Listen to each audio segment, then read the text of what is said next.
In 2012, I'm in downtown Lowell, Massachusetts, campaigning for the re-election of Congresswoman Nikki Tsongas and for Elizabeth Warren for the US Senate. Suddenly, this former intern, a young man from Lowell, casually suggests I should run for state representative. I immediately say no. I said to him, public speaking scares me. And my English is not perfect. I don't tell him the whole truth, though. I was worried people will learn about my past. I am a Cambodian refugee. From 1975 to 1979, Cambodia was under the Khmer Rouge regime. I lost nearly all of my family members during that war, including my father, 3 youngest of my siblings, and both of my maternal grandparents. At one point, my mother even disappeared. And I find myself at 8 years old, all alone. I remember I was crawling under barbed wire, searching for any food to keep me alive. I was so relieved. After months later, my mom returned from being forced to work in a camp so far away. My refugee background was not why I was worried about running for office. My bigger fear was that people would find out about my experience with domestic violence. Before we fled Cambodia to the refugee camp in Thailand, my mom remarried. And after we resettled to the US, my new father was very abusive to me and my mom.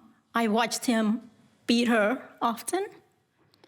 And later, when I grew older, the whole entire 4 years in high school, it was a daily interrogation, a daily inspection.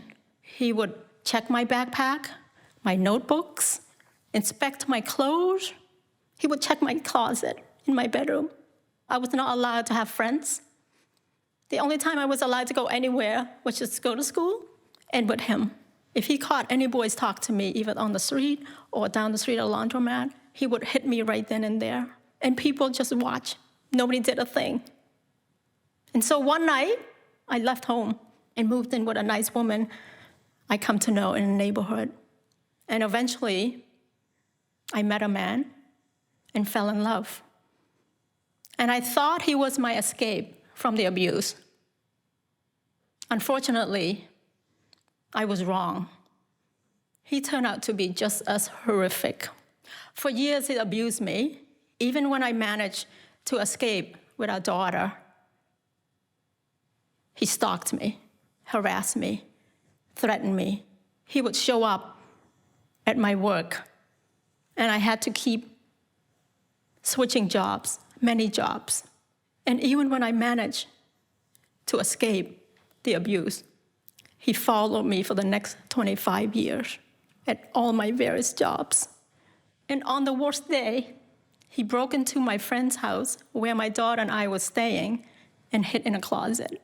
And when she left, he burst out from the closet and beat me so hard, I ended up in the emergency room. Eventually, I met a kind, loving man. It took me 4 months to say yes to him on a first date. My colleagues at work teased me that I brought my daughter on a first date. But he was so kind and loving to her. Eventually, we married. Throughout the years, the memories of Cambodia in my childhood and years of abuse haunted me. I tried to escape the pain by volunteering as many hours a week in the community, serving on nonprofit boards, commissions, to river cleanups, to park and street cleanups, to delivering diapers. I was always very comfortable being behind the scenes and out of the spotlight. But then the pandemic began, and I started to get calls from people urging me to run for office, just like that intern had.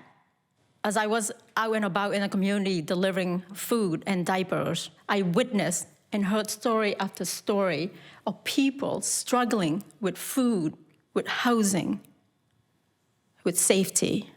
I was resistant at first, again, and so I called my advisors. Ironically, it was a conversation with a man I consider a friend who changed my mind. He told me I shouldn't run. He said to me, "Don't waste your time." I was a woman and Asian. While people was talking about wanting change, but they don't really want it. But I realized I wanted change. And so I ran and eventually won.